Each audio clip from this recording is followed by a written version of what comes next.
Nunca pensé que lo más valioso que alguien me dejaría en la vida cupiera dentro de un baúl que olía a humedad y a tiempo perdido. Pero así fue. Y tampoco imaginé que las personas que debían quererme serían las mismas que aplaudirían mientras me hundía. Pero eso también pasó. Voy a contar todo desde el principio, porque si empiezo por el final, nadie va a creerme. Y necesito que me crean, no por orgullo, sino porque esta historia le pertenece también a alguien que ya no puede contarla. Me llamo Ernesto. Tengo 48 años, aunque cualquiera que me vea diría que paso de los 60. Fui ingeniero civil. Un buen ingeniero.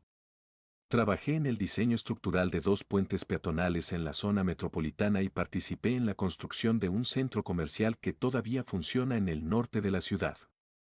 No era famoso, no era millonario, pero tenía un nombre limpio en el gremio y proyectos que me llenaban de algo parecido al orgullo. Tenía un futuro. Eso es lo que más duele cuando lo pierdes, no el presente, sino la certeza de que mañana iba a ser mejor que hoy. Conocí a Lucía en una exposición de ingeniería sustentable. Ella no era ingeniera ni tenía nada que ver con el gremio. Había ido acompañando a una amiga y se había quedado mirando una maqueta de un edificio con jardines verticales.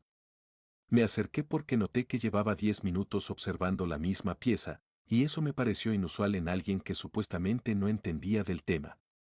Hablamos 40 minutos. Me olvidé de la conferencia que había ido a escuchar. Nos casamos 14 meses después. Lucía era hija de doña Carmen Estrada, una mujer que había construido un pequeño imperio inmobiliario desde cero. Empezó comprando terrenos baratos en zonas que nadie quería y esperando con paciencia de relojero a que la ciudad creciera hacia ellos. Para cuando yo entré a esa familia, doña Carmen tenía una empresa con 7 empleados fijos, contratos de administración de propiedades comerciales y una reputación de hierro en el sector. No era una mujer cálida. Era directa, a veces cruel en su honestidad, y me miró desde el primer día como si yo fuera un mueble que su hija había comprado sin consultar. Un ingeniero sin apellido conocido, decía. Un empleado con diploma. Eso era yo para ella. Lucía tenía 2 hermanas mayores. Patricia, la mayor, llevaba una vida diseñada para ser fotografiada.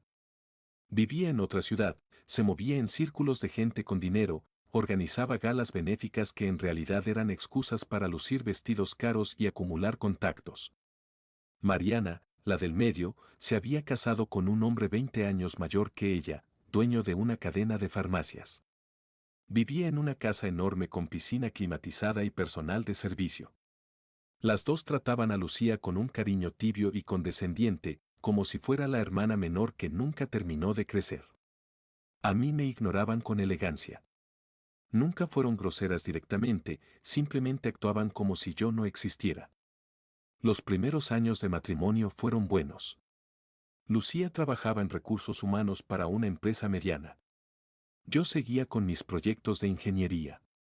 Teníamos un departamento pequeño, funcional, con una terraza donde ella cultivaba hierbas aromáticas en macetas de barro.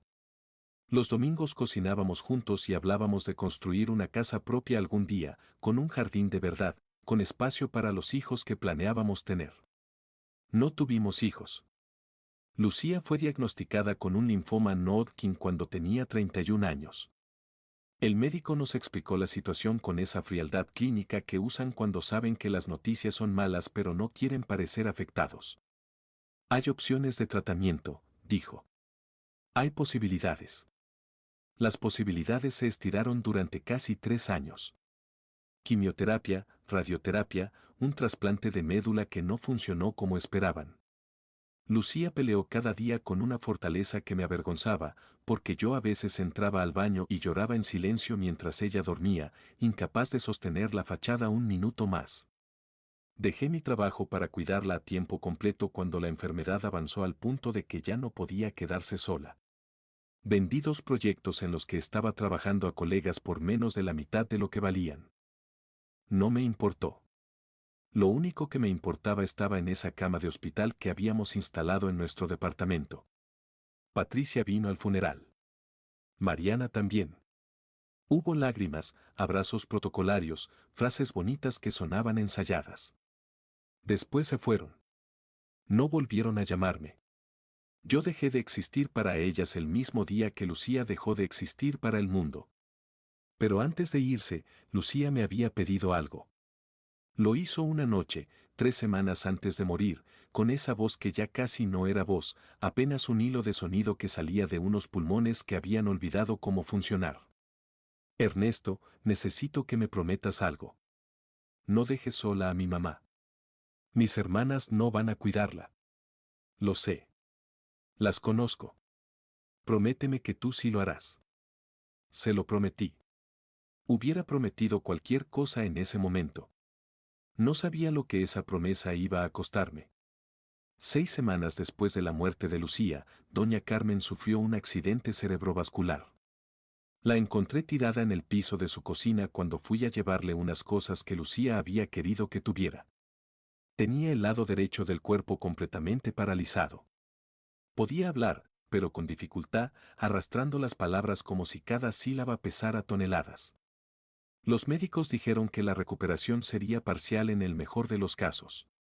Necesitaría asistencia permanente. Llamé a Patricia. Contestó al tercer intento. Dios mío, qué horrible. ¿Pero no puede ir a una residencia? Hay lugares muy buenos, con profesionales. Yo no puedo ir ahora, tengo compromisos imposibles de cancelar. Llamé a Mariana. Ay, pobre mamá. Mira, déjame hablarlo con Rodrigo, a ver cómo nos organizamos. Nunca me devolvió la llamada. Así que me quedé. Vendí el departamento que Lucía y yo habíamos compartido y me mudé a la casa de doña Carmen. Convertí el comedor en una habitación adaptada. Compré una cama articulada de segunda mano, un colchón antiescaras que encontré en una venta de garaje y aprendí a hacer cosas que nunca imaginé que haría. Cambiar pañales a una mujer adulta que me miraba con una mezcla de humillación y furia silenciosa. Cocinar purés porque ya no podía masticar bien. Limpiar heridas. Administrar medicamentos en horarios exactos. Levantarla, acostarla, bañarla, vestirla. Al principio, doña Carmen me rechazaba. No con palabras, porque las palabras le costaban demasiado, sino con la mirada. Me miraba como preguntando por qué precisamente el hombre al que nunca había considerado suficiente era el único que estaba ahí. Yo no tenía respuesta. Solo seguía haciendo lo que tenía que hacer. Los primeros 3 años fueron los peores. Mis ahorros desaparecieron en medicamentos, consultas, estudios, equipos que el seguro cubría a medias o no cubría en absoluto. Intenté trabajar como freelance, haciendo cálculos estructurales para otros ingenieros desde la computadora, pero era imposible mantener plazos cuando doña Carmen podía necesitarme en cualquier momento del día o de la noche. Así que acepté lo que pude, revisiones técnicas menores, presupuestos básicos para remodelaciones de vecinos, trabajos que pagaban poco pero que podía hacer en ratos libres. Apenas alcanzaba. Patricia llamaba cada 2 o 3 meses. La conversación duraba siempre menos de 5 minutos. ¿Cómo sigue mamá? Igual. Bueno, por lo menos está estable. Oye, tengo que dejarte, estoy entrando a una reunión. Besos. Mariana era peor. Mandaba mensajes de texto genéricos. Espero que mamá esté mejor. Avísame si necesitan algo. Nunca mandó dinero. Nunca ofreció venir. Nunca preguntó cómo estaba yo. Hubo un momento, hacia el 4 año, en que doña Carmen desarrolló una infección urinaria severa que derivó en una sepsis. Estuvo al borde de la muerte durante 5 días. Necesitaba antibióticos intravenosos que costaban una cantidad que no tenía. Llamé a Mariana porque sabía que era la que más dinero tenía. Le expliqué la situación. Necesito $800. Es urgente. Tu madre puede morir. Mariana respondió 2 días después. Un mensaje de texto. Ernesto, estamos en un momento complicado con los negocios de Rodrigo. No puedo ahora. Pero estoy rezando por mamá. Tuve que empeñar mi computadora y vender mi equipo de dibujo técnico para conseguir ese dinero. Las oraciones de Mariana no pagaron la farmacia. Doña Carmen sobrevivió. Y algo cambió entre nosotros después de eso. No sé cómo describirlo exactamente. Dejó de mirarme con rechazo. A veces, cuando le daba de comer, sus ojos se humedecían y me apretaba la mano izquierda, la única que todavía controlaba, con una fuerza sorprendente. No decía nada. No hacía falta. Los años pasaron. 5, 6, 8, 10. Mi vida se redujo a una secuencia repetitiva que empezaba a las 5:30 de la mañana y terminaba cuando me derrumbaba en un sofá desvencijado a las 11 de la noche. Me despertaba, la aseaba, preparaba la comida del día, le daba sus medicamentos, hacía ejercicios de movilidad con sus extremidades que ya casi no respondían, lavaba la ropa, limpiaba la casa, y entre todo eso intentaba hacer algún trabajo pequeño que me permitiera pagar las cuentas del mes. Dormía mal. Comía peor. Mi cuerpo se fue deteriorando sin que yo lo notara, hasta que un día me vi en un espejo y no reconocí al hombre que me devolvía la mirada. Flaco, ojeroso, con el pelo canoso y una postura encorvada que me hacía parecer 20 años mayor. Mis manos estaban agrietadas, llenas de callos. La espalda me dolía constantemente. Pero seguí. Seguí porque se lo había prometido a Lucía y porque, a esas alturas, ya no sabía hacer otra cosa.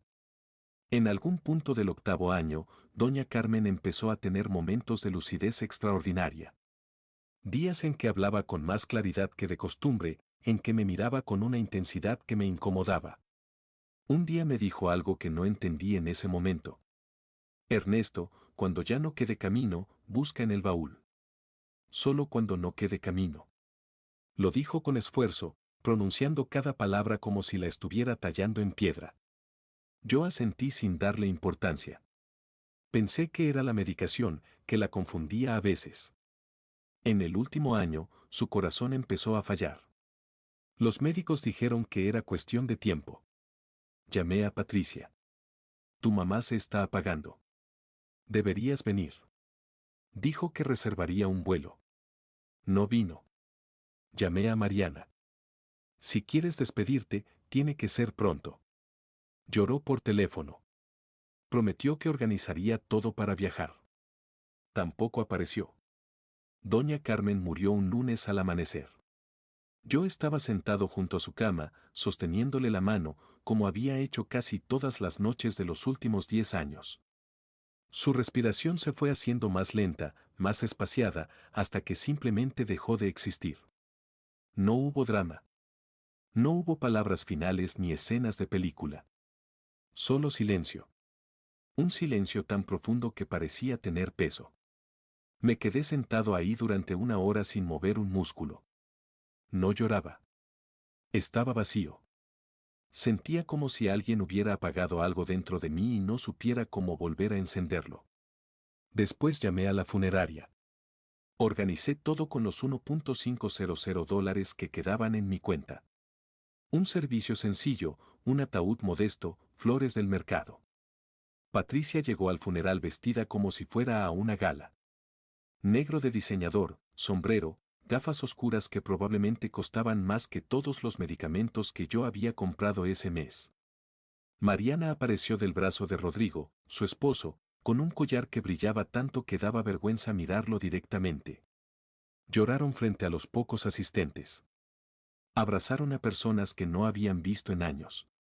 Publicaron fotos en redes sociales con textos emotivos sobre el legado de su amada madre. Después del entierro, Patricia se acercó a un grupo de conocidos. Yo estaba lo suficientemente cerca para escucharla. Pobre Ernesto, desperdició su vida cuidando a mamá. Qué lástima, la verdad. Podría haber hecho algo con su carrera. Las palabras me golpearon como una bofetada, pero no dije nada. No tenía energía para pelear. No tenía energía para nada. 10 días después llegó la citación para la lectura del testamento. Don Rafael Contreras, el abogado que había manejado los asuntos legales de doña Carmen durante más de 20 años, nos convocó a su despacho. Un lugar elegante en un piso alto de un edificio corporativo, con muebles de madera oscura y ese silencio denso que tienen las oficinas donde se manejan cantidades grandes de dinero. Me puse mi único traje. El mismo que había usado en el funeral de Lucía y en el de doña Carmen. Me quedaba holgado porque había perdido mucho peso. No me importó. Solo quería que ese trámite terminara para poder irme a algún lugar, cualquier lugar, y descansar. Patricia y Mariana llegaron juntas, media hora tarde. Patricia llevaba un traje color crema que se veía caro desde cualquier ángulo. Mariana usaba un vestido gris perla con zapatos que repiqueteaban contra el mármol del piso como pequeños martillos de cristal. No me saludaron. Se sentaron al otro lado de la mesa de conferencias hablando entre ellas en voz baja, revisando sus teléfonos como si estuvieran esperando al mesero en un restaurante. Don Rafael entró con una carpeta gruesa. Su expresión era neutral, profesional, imposible de leer. Se sentó, acomodó sus lentes y comenzó. El testamento era largo y detallado.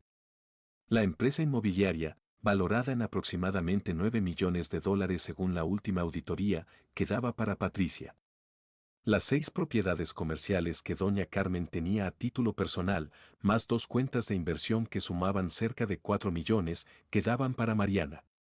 Joyas, obras de arte, una colección de muebles antiguos, divididas entre ambas. La casa donde yo había vivido y cuidado a doña Carmen durante 10 años, también para Patricia. Yo escuchaba todo como si estuviera debajo del agua. Los sonidos me llegaban distorsionados, lejanos. No sentía rabia. No sentía sorpresa. Solo un vacío sordo que me presionaba el pecho. Don Rafael hizo una pausa. Carraspeó. Y para Ernesto Villarreal, esposo de mi difunta hija Lucía, le dejo el baúl de cuero que se encuentra en mi habitación. El silencio duró 2 segundos. Después, la risa. Patricia fue la primera. Se tapó la boca con la mano, pero la carcajada se le escapó entre los dedos. Mariana la siguió, doblándose sobre la mesa con los hombros temblando. Un baúl, dijo Patricia casi sin poder hablar. Dios mío, mamá sí que tenía sentido del humor. Mariana se secó una lágrima de risa. Tal vez tiene recuerdos. Cartas viejas. Algo sentimental. Qué tierno. Don Rafael no se rió. Me miró un instante con una expresión que no pude descifrar. Algo había en sus ojos, algo que me habría intrigado si yo hubiera estado en condiciones de analizar miradas ajenas. Pero estaba demasiado cansado, demasiado roto, demasiado vacío. Firmé donde me dijeron que firmara. Patricia y Mariana firmaron con entusiasmo, preguntando sobre plazos de transferencia y detalles bancarios con la eficiencia de quienes ya habían calculado mentalmente cada cifra. Cuando todo terminó, Patricia se levantó y me miró por primera vez en toda la reunión. Ernesto, necesito que desocupes la casa en los próximos 10 días. Voy a ponerla en venta. ¿10 días? La casa donde había pasado una década entera. ¿Y a dónde voy? Mi voz sonó rasposa, como si no la hubiera usado en mucho tiempo. Patricia se encogió de hombros. No sé. Algo encontrarás. Hay opciones económicas en las afueras. Mariana intervino sin levantar la vista de su teléfono. Te podemos dar algo para ayudarte. ¿Qué te parece $1000? Para que te instales. Patricia la miró con las cejas levantadas. 1000 es mucho, Mariana. Con 500 se arregla. $500. Después de 10 años. Don Rafael intervino con voz controlada. Señoras, tal vez podríamos ser más considerados con las circunstancias. Patricia lo cortó con una mirada seca. Rafael, esto es un asunto familiar. Gracias por tu trabajo. Recogieron sus cosas y se fueron. El sonido de sus tacones se perdió por el pasillo como el eco de algo que se mueve. Don Rafael y yo nos quedamos solos en esa oficina que de pronto parecía demasiado grande. Él guardó los documentos con una lentitud deliberada. Finalmente habló. Ernesto, lo lamento. Doña Carmen era una mujer muy particular. No respondí. Hizo otra pausa. El baúl, no lo pierdas. No lo abras hasta que sea el momento. Lo dijo de una manera extraña, como si esas palabras significaran más de lo que aparentaban.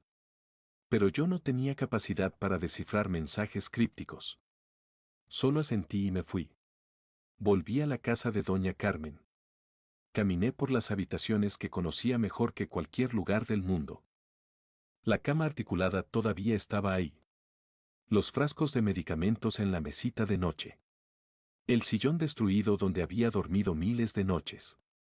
Todo eso desaparecería pronto, sería borrado, renovado, vendido a desconocidos que nunca sabrían lo que esas paredes habían presenciado. Subí a la habitación de doña Carmen. El baúl estaba donde siempre había estado, junto a la ventana, sobre una mesa baja.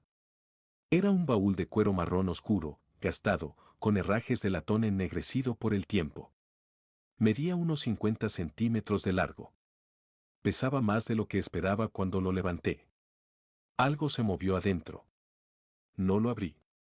Las palabras de doña Carmen resonaban en algún rincón de mi memoria.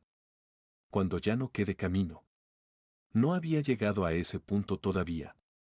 Todavía tenía mi auto, un sedán viejo pero funcional. Todavía tenía los $500 que Patricia había dejado sobre la mesa de don Rafael con un gesto que parecía limosna. Todavía tenía algo. Empaqué lo poco que era mío. Ropa, libros, los planos de mis antiguos proyectos de ingeniería, fotografías de Lucía. 10 años de vida cupo en 2 cajas de cartón y una maleta con la cremallera rota. Cargué todo en el auto. El baúl lo puse en el asiento del copiloto. Le abroché el cinturón de seguridad sin pensar en por qué lo hacía. Lo que siguió fue un descenso lento y metódico hacia un lugar donde nunca creí que llegaría. Los primeros días dormí en el auto. Encontré un estacionamiento cerca de un parque donde nadie me molestaba por las noches. Bajaba el respaldo del asiento, me cubría con una manta que olía a la casa de doña Carmen y trataba de dormir. El frío se metía por todas partes. Los ruidos de la calle me mantenían alerta. Cada hora despierto era una hora pensando en lo absurdo de mi situación. Había entregado 10 años de mi vida. Había sacrificado mi carrera, mi salud, mi futuro. Y ahora estaba aquí, durmiendo en un auto viejo con $500 que se evaporaban en gasolina y comida barata. Busqué trabajo. Fui a empresas de ingeniería con mis portafolios impresos, amarillentos, desactualizados. Lo sentimos, buscamos a alguien con manejo de software actual. Fui a constructoras. ¿Experiencia reciente? No tenemos vacantes para su perfil. Fui a tiendas, almacenes, restaurantes. Me miraban con desconfianza. Mi aspecto ya no inspiraba confianza. Inspiraba incomodidad. Mis $500 se convirtieron en 200. Después en 80. Después en 40. Compraba pan del más barato, 2 rebanadas en la mañana, 2 en la noche. Tomaba agua de fuentes públicas. Me lavaba en baños de gasolineras con jabón de barra y papel de secador. Mi reflejo en esos espejos sucios me devolvía la imagen de alguien que yo no reconocía. El auto empezó a fallar. Una mañana no arrancó. Un mecánico de un taller cercano lo revisó y movió la cabeza. La batería está muerta. Y tienes una fuga en el sistema de enfriamiento. Arreglarlo bien te sale en 350. Me quedaban $60. Gasté 40 en una batería usada que el mecánico me consiguió por compasión. Suerte, me dijo al despedirme. Se notaba que quería decir algo más pero no sabía qué. Con $20, mi horizonte se reducía a días.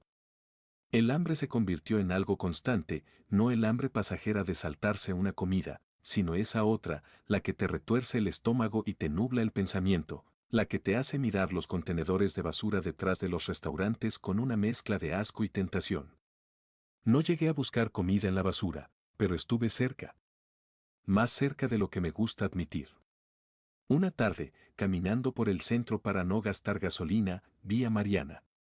Salía de una tienda de ropa cargada de bolsas, acompañada de una amiga, riendo con esa risa despreocupada de quien no tiene ningún problema real en el mundo. Llevaba un vestido que brillaba bajo el sol y unos zapatos que probablemente costaban más que todo lo que yo había comido en las últimas 3 semanas. Se detuvo a pocos metros de mí para contestar el teléfono. Ay, sí, la casa de mamá ya se vendió. Patricia sacó 1.800.000. Con lo de la empresa ya anda cerca de los 11 millones. Yo no me quejo, con las propiedades y las inversiones estoy en los 5. Es una locura. Se rió. Pasó a menos de 2 metros de mí. No me vio. O tal vez sí, pero no me reconoció. Yo ya no parecía Ernesto el ingeniero. Parecía otro más de esos hombres invisibles a los que la gente desvía la mirada para no tener que enfrentar. Me alejé antes de que pudiera verme de verdad. Cada paso me dolía. 11 millones. 5 millones. Y yo con $20 que ya eran 15, que ya eran 10, que ya eran nada. Cuando llegué a cero real, absoluto, la desesperación dejó de ser una emoción y se convirtió en un estado permanente. No comí durante 2 días completos.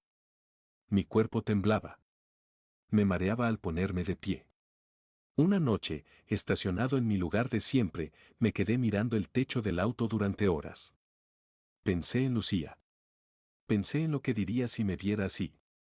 Pensé en rendirme. No de manera dramática, sino simplemente dejar de intentar, dejar que el tiempo decidiera qué hacer conmigo. Fue entonces cuando miré el baúl. Estaba ahí, en el asiento del copiloto, con el cinturón de seguridad puesto, como un pasajero silencioso que me había acompañado todo este tiempo sin que yo le prestara atención. Las palabras de doña Carmen volvieron con una claridad que me estremeció. Cuando ya no quede camino. Miré a mi alrededor. El estacionamiento oscuro. Mi auto agonizando. Mi estómago vacío. Mi cuenta en cero. Sin teléfono, sin trabajo, sin techo, sin nadie. Si esto no era el final del camino, entonces el camino no tenía final. Tomé el baúl con manos que temblaban, no sabía si de hambre o de algo más. Los herrajes de latón estaban duros, oxidados. Forcé el cierre con los dedos hasta que se dio con un crujido seco. Levanté la tapa. El olor a papel viejo y cuero me golpeó primero. Dentro había sobres, carpetas, documentos con sellos oficiales.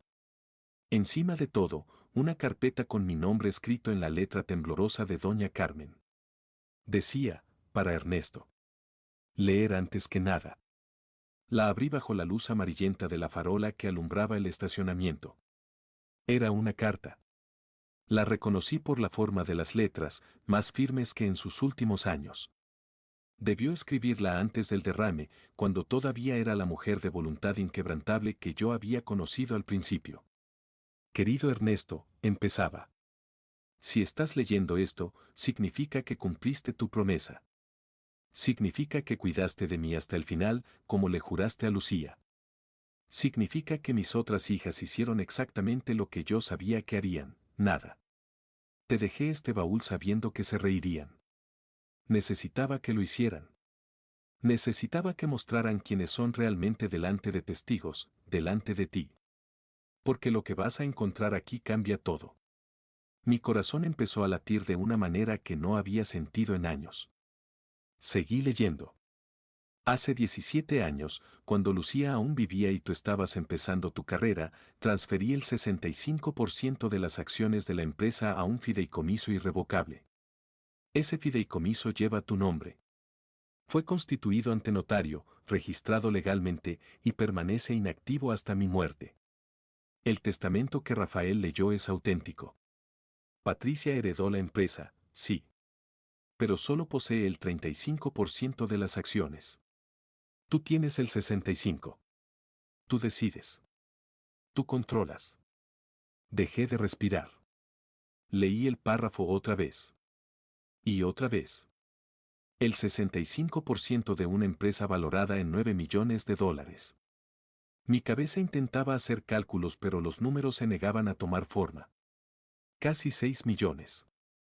Yo. El hombre que dormía en un auto y no había comido en 2 días. Saqué el siguiente documento. Papel membretado de una notaría. Sellos oficiales. Firmas con tinta azul. Fecha de 17 años atrás. Fideicomiso irrevocable de transferencia accionaria. Beneficiario, Ernesto Villarreal Rodríguez. Ahí estaba mi nombre completo, con números, con porcentajes, con la firma de doña Carmen y 3 notarios certificantes. Seguí vaciando el baúl. Más documentos. Certificados de acciones. Registros mercantiles. Copias notariadas. Todo meticulosamente organizado, como si doña Carmen hubiera pasado meses preparando este paquete con la precisión de quien construye una fortaleza legal. Había más cartas. En una explicaba por qué. Sé que Patricia y Mariana te despreciaron siempre. Te vieron como alguien menor porque no tenías dinero de familia, porque no venías de donde ellas creían que había que venir. Pero yo vi lo que ellas nunca pudieron ver. Vi a un hombre dispuesto a sacrificarlo todo por cuidar a una vieja enferma que ni siquiera era su madre. Vi integridad. Vi algo que mis propias hijas no tienen. No hago esto por caridad. Lo hago por justicia. En otra carta detallaba los aspectos técnicos. Rafael lo sabe todo. Él construyó el fideicomiso bajo mis instrucciones. El testamento público era un señuelo. Patricia tiene la empresa pero no tiene el poder. No puede tomar decisiones sin tu aprobación. No puede vender, no puede fusionar, no puede reestructurar. Necesita tu firma para todo. Y no lo sabe. Había un sobremarcado como evidencia. Lo abrí. Contenía copias de correos electrónicos, registros de llamadas, documentos que probaban que Patricia y Mariana habían intentado, 6 años atrás, declarar a doña Carmen mentalmente incapacitada para tomar control de sus bienes. Habían contactado abogados, habían buscado médicos dispuestos a firmar evaluaciones falsas. Doña Carmen lo había descubierto y había guardado cada prueba como munición. Si intentan pelear esto en los tribunales, decía otra carta, usa estos documentos. Los destruirá. Me quedé sentado en ese auto rodeado de papeles que valían millones, incapaz de procesar lo que estaba pasando. Mi cerebro, debilitado por el hambre y el agotamiento, se negaba a aceptar que esto fuera real. Revisé cada documento otra vez. Los sellos eran auténticos. Las firmas coincidían. Los registros eran verificables. Esto era real. Yo, Ernesto Villarreal, sin hogar, sin dinero, muriéndome de hambre en un estacionamiento público, era el accionista mayoritario de una empresa de 9 millones de dólares. La ironía era tan brutal que me provocó una reacción que no esperaba. Me reí. Una risa seca, ronca, que sonaba más a llanto que a alegría. Me reí solo, en la oscuridad de ese auto, rodeado de documentos legales, con el estómago vacío y las manos temblando. Después vino el miedo. ¿Y si Patricia ya había hecho algo con la empresa? ¿Y si estos papeles ya no servían? ¿Y si doña Carmen se había equivocado en algo? Necesitaba contactar a don Rafael. Pero mi teléfono estaba cortado y eran las 2 de la mañana. Pasé el resto de la noche despierto, releyendo cada documento, memorizando cada detalle, aferrándome a la posibilidad de que esto no fuera una alucinación. Al amanecer conduje hasta una biblioteca pública. Usé su wifi para buscar información sobre la empresa. Seguía operando. Patricia aparecía en artículos recientes como la nueva directora, dando entrevistas sobre innovación y legado familiar. Cada palabra me revolvía el estómago. Anoté el número de la oficina de don Rafael. Pedí prestado un teléfono a una bibliotecaria inventando una urgencia familiar. Marqué. La secretaria contestó. Necesito hablar con don Rafael. Soy Ernesto Villarreal. Es urgente. 30 segundos de espera. Después, la voz de don Rafael, más aliviada de lo que esperaba. Ernesto. Abrí el baúl. Pensé que nunca llamarías. Necesito saber si esto es real. Cada documento es auténtico. Cada registro es verificable. Eres el accionista mayoritario. El fideicomiso se activó hace 5 semanas. Legalmente, tienes el control. Hubo una pausa. ¿Dónde estás? Necesitamos vernos hoy. Le di la dirección de la biblioteca. Llego en 1 hora, dijo. ¿Y Ernesto, estás bien? Necesitas saber algo. Patricia ha estado tomando decisiones ejecutivas sin la autorización que legalmente necesita de ti. Ha firmado contratos, ha movido fondos. Todo eso es nulo sin tu consentimiento. Cuando presentemos la documentación, habrá consecuencias. ¿Qué tipo de consecuencias? De todo tipo. Legales, financieras, públicas. Ella va a pelear. Pero tenemos la verdad y la evidencia. Prepárate. Don Rafael llegó en un auto negro. Me vio esperando en los escalones de la biblioteca y su expresión no cambió. No hubo sorpresa ante mi aspecto destruido, ni lástima visible. Solo una eficiencia serena. Sube. Vamos a mi oficina. El trayecto fue silencioso. Yo miraba por la ventana sin poder creer que esto estuviera sucediendo. Llegamos al edificio. Subimos al despacho. La misma oficina donde semanas atrás me habían humillado. Don Rafael cerró la puerta. Primero, una disculpa. Debí contactarte antes. Debí explicarte todo desde el principio. Pero doña Carmen fue muy específica. Quería que experimentaras la humillación completa. Quería que tocaras fondo. Estuve a punto de morirme. Estuve viviendo en mi auto. No comí durante días. Lo sé. Y lo lamento profundamente. Pero sus instrucciones eran claras.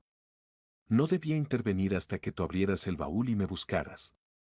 Confiaba en que lo harías cuando fuera el momento. Me incliné hacia adelante. ¿Y si no lo hubiera abierto? ¿Si me hubiera rendido antes? Don Rafael me miró con una expresión que no supe interpretar. Ella estaba segura de que no te rendirías. Decía que eras el hombre más terco que había conocido. Viniendo de doña Carmen, eso era un cumplido enorme. Me explicó los detalles. El fideicomiso era irrevocable e inexpugnable legalmente. Había sido constituido 17 años atrás, mucho antes de cualquier deterioro en la salud de doña Carmen. 3 notarios independientes certificaron su capacidad mental en el momento de la firma. Había evaluaciones médicas de esa época respaldando su lucidez plena. Era una estructura legal diseñada para resistir cualquier impugnación. Patricia va a pelear, dijo don Rafael. Va a contratar abogados caros. Va a alegar manipulación, fraude, influencia indebida. Pero el fideicomiso fue firmado cuando tú llevabas apenas 2 años de conocer a la familia. No tenías ningún motivo ni oportunidad de manipulación. Y si escala, presentamos la evidencia de lo que ella y Mariana intentaron hacer, declarar incapaz a su propia madre para quedarse con todo. Cualquier tribunal las destruiría. Esa tarde, don Rafael convocó una reunión de emergencia con la junta directiva de la empresa. Antes de eso, me dejó usar el baño de su oficina. Me bañé, me afeité con una rasuradora que él guardaba en un cajón. Me prestó ropa limpia de un armario que mantenía para emergencias. Un traje que me quedaba algo grande pero que me hacía parecer humano otra vez. Llegamos a la sede de la empresa. Un edificio que doña Carmen había comprado y renovado hacía décadas. Entramos a la sala de juntas. 4 miembros de la junta ya estaban sentados. Y al fondo de la mesa, Patricia. Traje oscuro, cabello impecable, maquillaje perfecto. Me vio entrar y su expresión pasó de confusión a irritación. ¿Qué hace él aquí? Esta es una reunión de directivos. Don Rafael colocó su maletín sobre la mesa con deliberada calma. Ernesto está aquí porque es el accionista mayoritario de esta empresa. Silencio absoluto. Patricia parpadeó. ¿Perdón?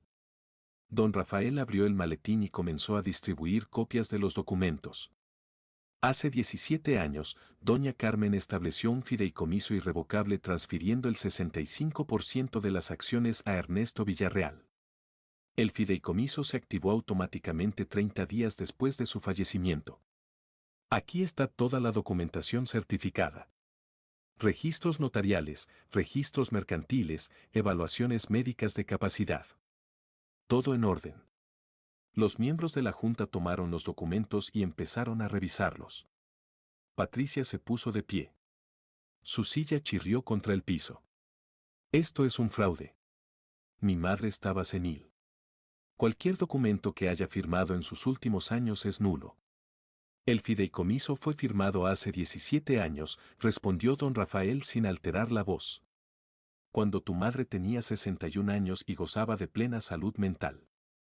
Tenemos 3 evaluaciones independientes que lo confirman. Esto es legalmente vinculante e irrevocable. Patricia me miró con un odio que sentí como calor físico. Tú la manipulaste. Aprovechaste que estaba vulnerable. Cuando doña Carmen firmó esto, respondí con una calma que me sorprendió a mí mismo. Yo apenas llevaba 2 años casado con Lucía. Estaba empezando mi carrera. No tenía idea de que este fideicomiso existía hasta hace 48 horas. Ella quiso interrumpirme. No la dejé. Y durante los últimos 10 años, mientras yo vaciaba pañales y compraba medicamentos con dinero que no tenía. Tú no viniste ni una sola vez. Ni una. No mandaste dinero. No ofreciste ayuda. Te reíste de mí cuando recibí un baúl viejo. Y ahora me acusas a mí de manipulación. La sala quedó en silencio. Uno de los miembros de la junta, un hombre mayor llamado Gutiérrez, habló. Si la documentación es auténtica, y por lo que veo parece serlo, el señor Villarreal tiene derecho legal a ejercer control mayoritario. Propongo que se valide formalmente y se proceda. Patricia golpeó la mesa. Voy a pelear esto hasta el final. Contrataré a los mejores abogados que existan. Don Rafael sacó otra carpeta. Puedes hacerlo, Patricia. Pero antes de tomar esa decisión, deberías saber que también tenemos documentación completa de tu intento, junto con Mariana, de declarar a doña Carmen mentalmente incapaz hace 6 años. Incluye contactos con médicos a los que solicitaron evaluaciones fraudulentas. Si esto llega a tribunales, se hará público. Imagina los titulares. El color desapareció del rostro de Patricia. Eso no es verdad. Sí lo es. Y está todo documentado. Tu madre guardó cada evidencia. Patricia se dejó caer en su silla. Su máscara se había caído. La mujer segura y controlada que había dominado cada reunión familiar estaba desmoronándose delante de todos. ¿Qué quieres?, preguntó. Su voz había cambiado. Quiero lo que me corresponde legalmente. Control operativo sobre las decisiones de esta empresa. Que se respete la voluntad de doña Carmen. Don Rafael añadió, también solicitamos su renuncia como directora ejecutiva. Puede mantener su 35% de acciones y recibir dividendos, pero sin poder operativo. Patricia temblaba. Después de todo lo que yo hice, dijo, sin terminar la frase. La interrumpí. Después de todo lo que tú no hiciste. No te estoy destruyendo, Patricia. Estoy tomando lo que me dejaron. Y estoy siendo considerablemente más generoso de lo que tú fuiste conmigo. Los documentos se firmaron esa tarde. Los miembros de la junta fueron testigos. Todo sucedió con una rapidez que me producía vértigo. 2 días antes dormía en un auto muriéndome de hambre. Ahora controlaba una empresa que valía millones. Patricia salió sin decir palabra. El sonido de sus tacones se alejó por el pasillo hasta desaparecer. El señor Gutiérrez se acercó a mí cuando la sala se vació. Señor Villarreal, bienvenido. Conocí bien a doña Carmen. Ella nos habló de usted en varias ocasiones antes de enfermarse. Decía que era la única persona decente en su familia. Ahora entiendo por qué. Don Rafael me acompañó al banco esa misma tarde. Como accionista mayoritario tenía acceso a recursos corporativos y adelantos de dividendos. El gerente, después de verificar toda la documentación, aprobó una transferencia inmediata de $60,000 a una cuenta nueva. 60,000. 48 horas antes tenía 0. Me entregaron una tarjeta. Los fondos estarían disponibles en 1 hora. Compramos ropa. 3 trajes, camisas, zapatos, ropa casual. Don Rafael reservó una habitación en un hotel. Descansa, dijo. Mañana empezamos a trabajar en serio. Subí a la habitación. Era amplia, limpia, con sábanas suaves y una cama enorme. Me quedé parado en medio del cuarto sin saber qué hacer con tanta normalidad de golpe. Me bañé. Llené la tina y me sumergí en agua caliente. Cerré los ojos. Pensé en Lucía. Ojalá pudieras ver esto, le dije al silencio. Las lágrimas vinieron, pero no eran de dolor. Eran de algo que tardé en reconocer porque hacía mucho que no lo sentía, alivio. Pedí comida al cuarto. Una sopa, arroz, pollo. Comí despacio, obligándome a no devorar todo de un golpe. Cada bocado sabía a algo parecido a la justicia. Me acosté. Dormí 14 horas seguidas. Fue la primera noche en 10 años que dormí sin miedo. Al día siguiente, don Rafael llamó temprano. Mariana presentó una demanda. Alega fraude y manipulación. Su abogado dice que el fideicomiso es inválido. No me sorprendió. ¿Qué hacemos? Respondemos con la evidencia de su intento de golpe contra doña Carmen.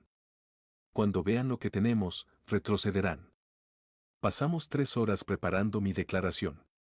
Cada detalle de los 10 años. Cada sacrificio. Cada llamada ignorada. Cada centavo que gasté en medicamentos mientras ellas compraban vestidos y viajaban por el mundo.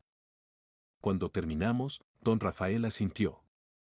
Con esto y con la evidencia, Mariana no tiene ninguna posibilidad. Su abogado probablemente ya se lo dijo. Esto es solo presión para negociar. Esa tarde recibí una llamada. Era Mariana. Su voz había perdido la ligereza que la caracterizaba. Ernesto, tenemos que hablar. No creo que tengamos nada que hablar. Solo escúchame. Podemos resolver esto entre nosotros. Somos familia. Familia. La palabra me quemó. Tienes 2 minutos. Sé que no fui la mejor durante la enfermedad de mamá. Pero esto es excesivo. No puedes quitarnos todo. No les estoy quitando nada. Estoy reclamando lo que doña Carmen me dejó legalmente. Te ofrecemos 1 millón. Retira el fideicomiso. Dividimos todo equitativamente. No 2 millones. No. ¿Cuánto quieres entonces? Nada de ustedes. Quiero que entiendan que abandonar a alguien tiene consecuencias. Ustedes eligieron no estar. Tu madre eligió recompensarme. Así funciona. Por favor, Ernesto. Tengo deudas. Rodrigo está amenazando con el divorcio. Yo contaba con esa herencia. La gasté antes de tenerla. Deberías haber pensado en eso antes de reírte de un baúl viejo. Antes de ofrecerme $500 como limosna por 10 años de mi vida. Colgué. Me temblaban las manos. Una parte de mí sentía algo parecido a la culpa. Pero otra parte, más grande, más profunda, la parte que había sido aplastada durante una década y alimentada con desprecio, sentía que por primera vez las cosas estaban donde debían estar. Una semana después, Mariana retiró la demanda. Su abogado le aconsejó que no tenía caso.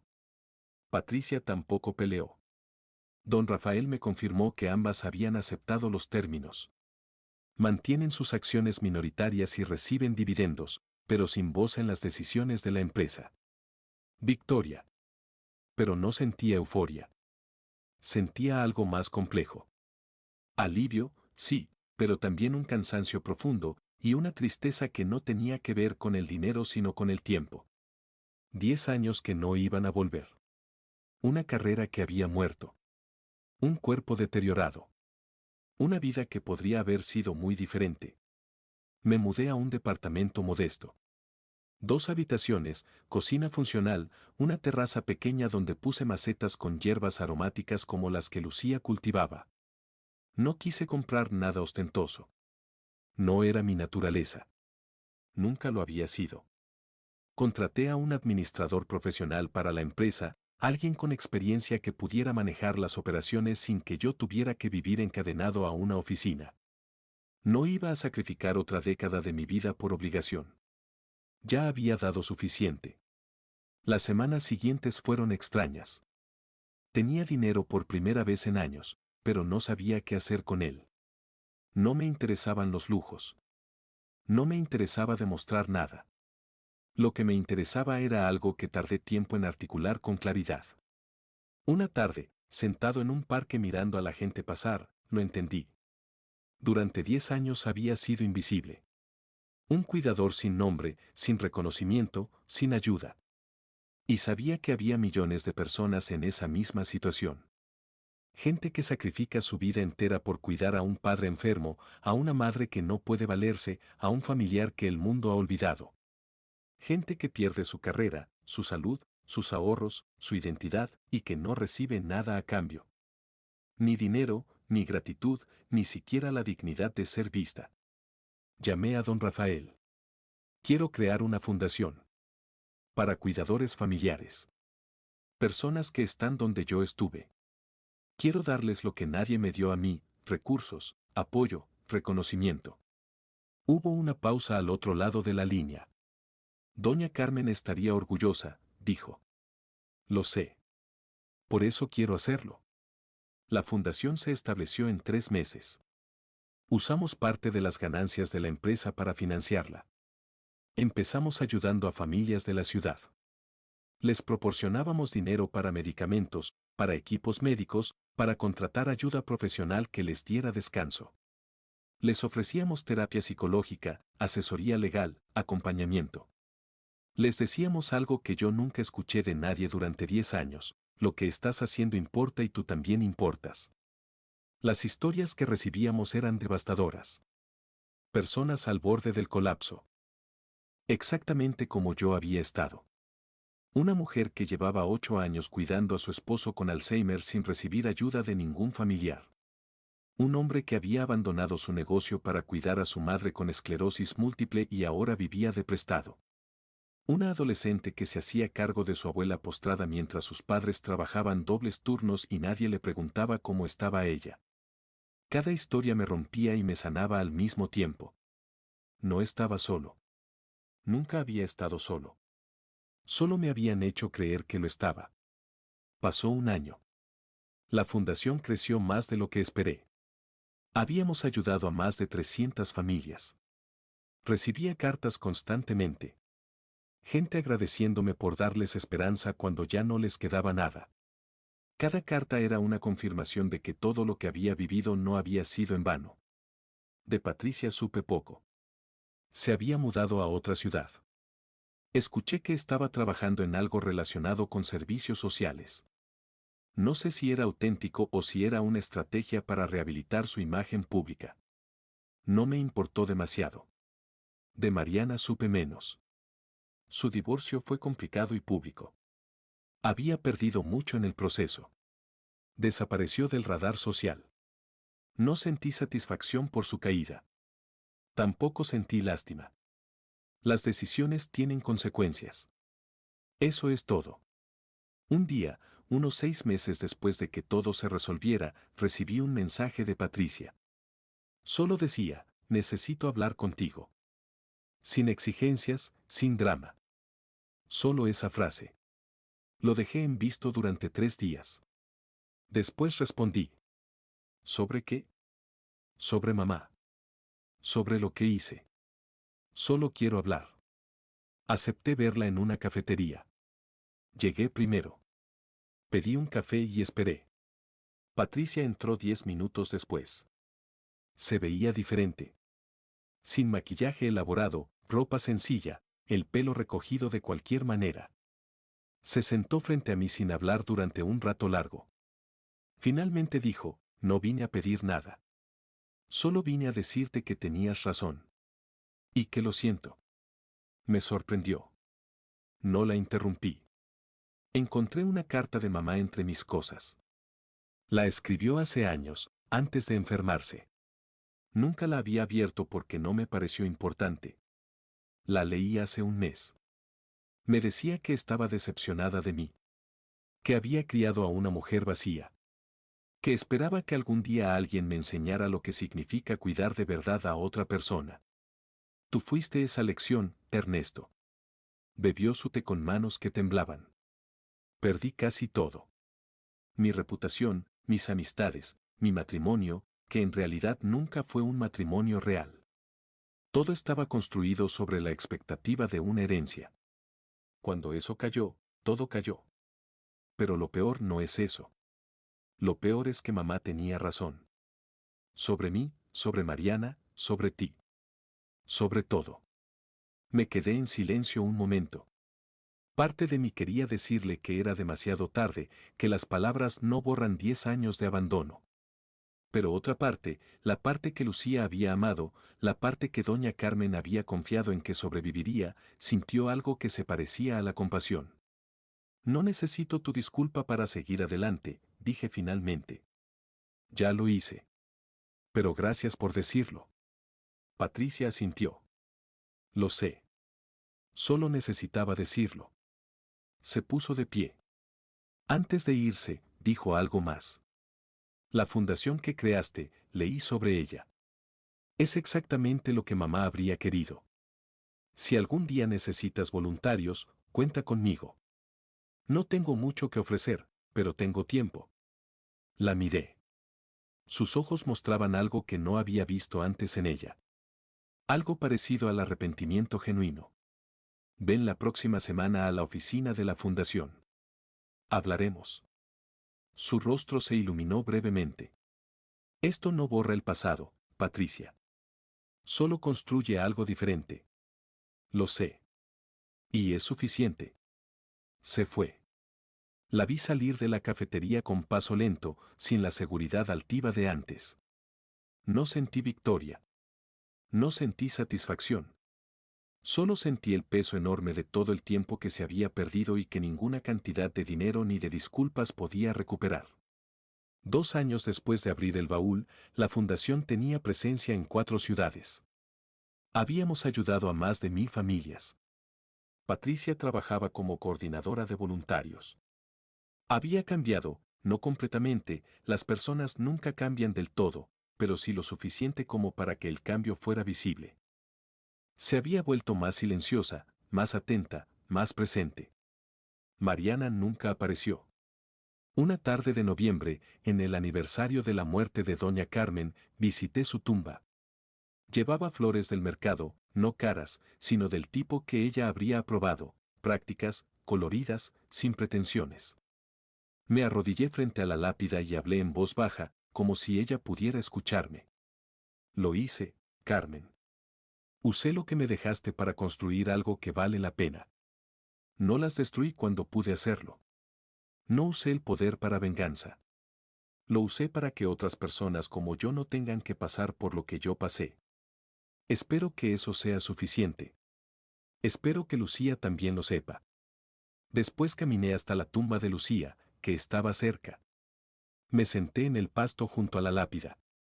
Toqué la piedra fría con la palma de la mano. Cumplí mi promesa, le dije. Tu madre me cuidó a mí de una manera que nunca imaginé. Me devolvió la dignidad cuando ya no me quedaba ninguna. Me quedé ahí mucho rato, sentado, recordando. Cuando me levanté para irme, vi una figura a lo lejos. Patricia, frente a la tumba de doña Carmen, con flores en las manos. No me acerqué. No hacía falta. Cada una estaba donde debía estar. Esa noche, al volver a mi departamento, encontré en el buzón un sobre de don Rafael. Dentro había una carta con su letra impecable y una nota adjunta. La nota decía, doña Carmen dejó instrucciones de entregar esto 2 años después de su muerte.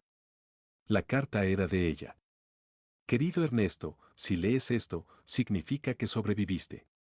Significa que construiste algo bueno con lo que te di. Siempre supe que lo harías. Ese era el propósito. No era solo darte dinero o poder.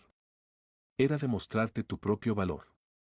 Eras un hombre bueno que había olvidado cuánto valía bajo tanto sufrimiento. Necesitabas tocar fondo para recordar quién eras. Necesitabas perderlo todo para entender qué es lo que realmente importa. El verdadero premio nunca fue el dinero. Fue la confirmación de que tu sacrificio tuvo sentido. Que tú tuviste sentido. Gracias por cuidarme. Gracias por amar a mi hija. Gracias por ser quien eres. Con cariño, Carmen. Doblé la carta con cuidado. La puse dentro del baúl de cuero, que seguía en su lugar, sobre un estante de mi departamento. Ya no estaba vacío. Contenía lo más valioso que había recibido en mi vida, la prueba de que alguien me había visto de verdad. Miré el baúl un momento. Pequeño, gastado, insignificante a los ojos de cualquiera. Patricia y Mariana se habían reído cuando lo recibí. Se rieron porque solo vieron cuero viejo y herrajes oxidados. No vieron lo que había adentro. No vieron la justicia, ni la dignidad, ni el reconocimiento de un sacrificio que ellas nunca fueron capaces de hacer. Pero cuando lo abrí, la risa terminó. Y empezó algo distinto. Algo que se parecía, por fin, a la paz. Mi